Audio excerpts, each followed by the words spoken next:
You're watching Spirit Spotlight. Hey everybody, this is Austin Sumwitz with WNEM TV5 Sports, and welcome to the Spirit Spotlight, where we zone in on everything Saginaw Spirit hockey. I'm joined right now by play-by-play commentator and director of communications Dylan Clark. The guys still in the midst of a 4-game road trip, which closes out on Friday before they return home on Saturday for their next home game.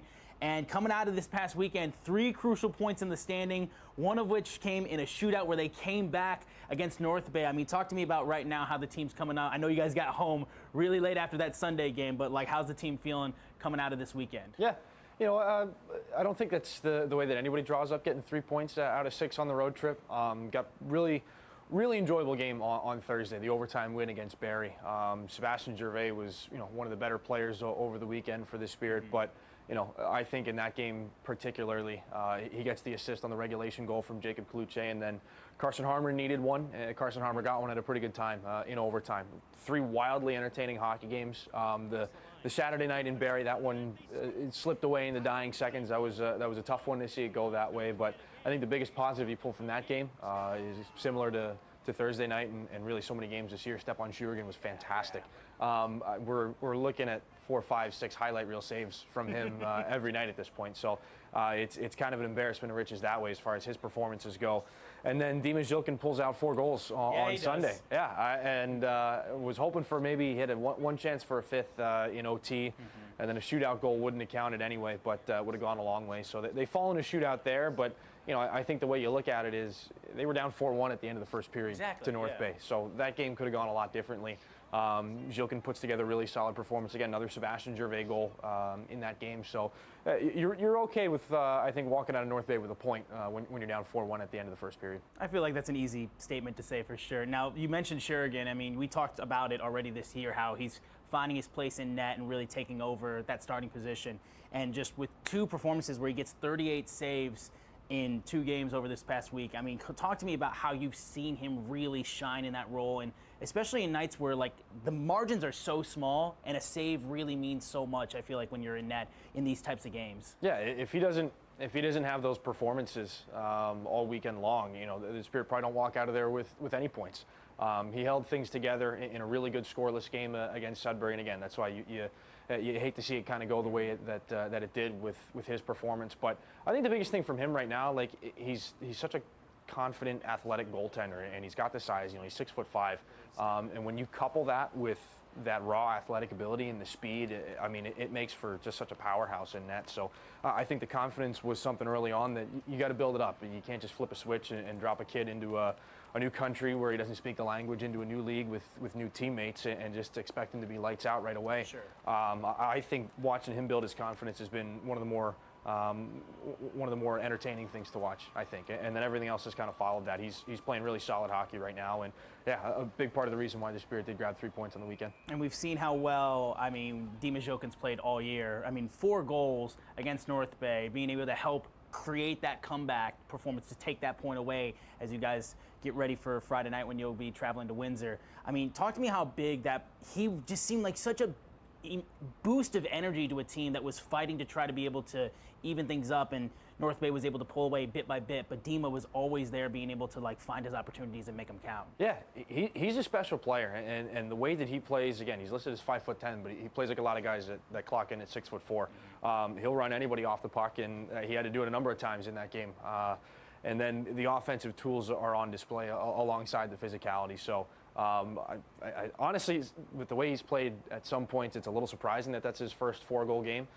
There may be more by the time the season's over. And the biggest thing about Dima is, he's a late birth year. So he's after the September the 15th cutoff for the NHL draft. So he was born in 2008. This would typically be his draft year, but because he was born after the cutoff, he's not draft eligible until next year. So he's going to get another year of OHL action under his belt before the NHL comes knocking.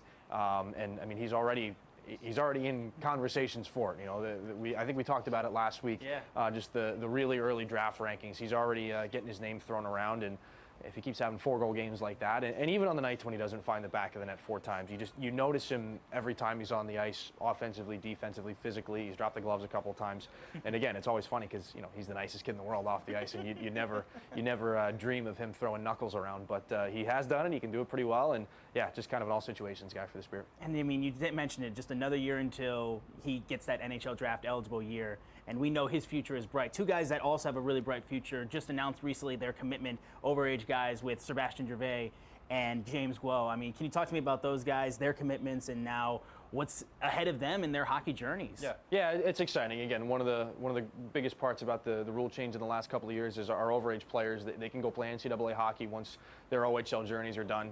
Sebastian Gervais played the 2nd most games in Spirit history, and again, if all things go according to plan, he's gonna set the franchise record coming up in the second half of the season. So it's cool to be able to say that. I think that you played more games than anybody for any organization, but especially one at this level. So he's been just such a key part of this hockey team and that dressing room for 5 seasons now. And with Jerv, he was a 12th round pick. And our draft is 15 rounds long, and not a lot of 12th rounders end up making the team. That's just kind of the way it goes because you have so many kids playing at different levels.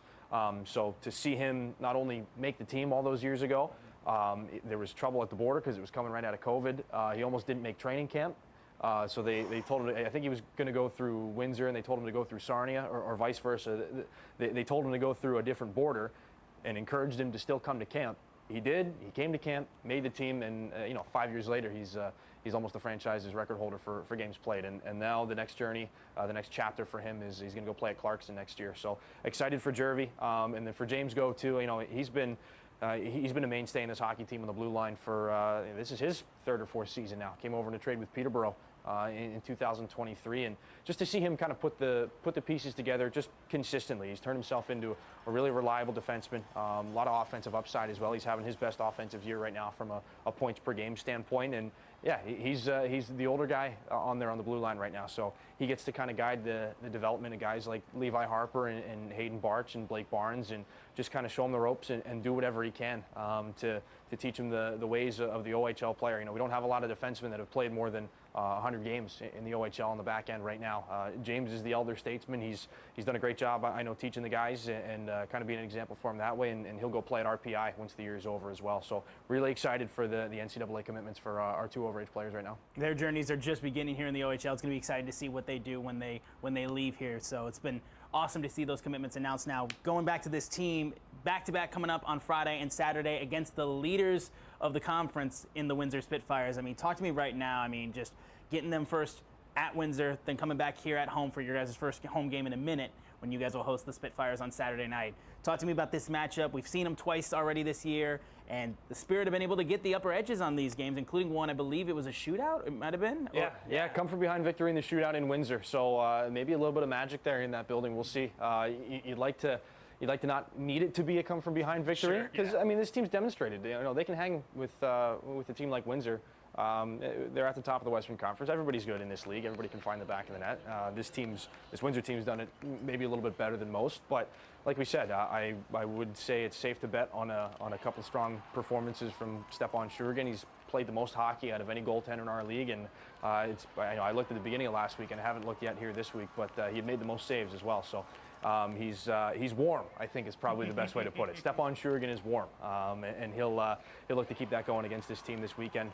And yeah, you know what? I think the shootout loss to North Bay, guys would like to see a little bit more coming into this new weekend against Windsor, home and home. And like you said, on Saturday it'll be our military appreciation night against the Spitfires. So excited to partner with the Michigan Elks and just give another nod, another thank you, another tip of the cap to the veterans in our community. Veterans do get in free to the arena, so we're excited to welcome all of them to the game on Saturday. Talk to me about this Windsor team and just the work that they've put in to get to the top of the conference, and just like the challenges they bring when Saginaw goes up against them this weekend. Because they've put on some really good performances. They've got some great players there, and we've seen them already in these first two games against the Spitfires. Just the challenges that they bring. Yeah, well, they can score. They got.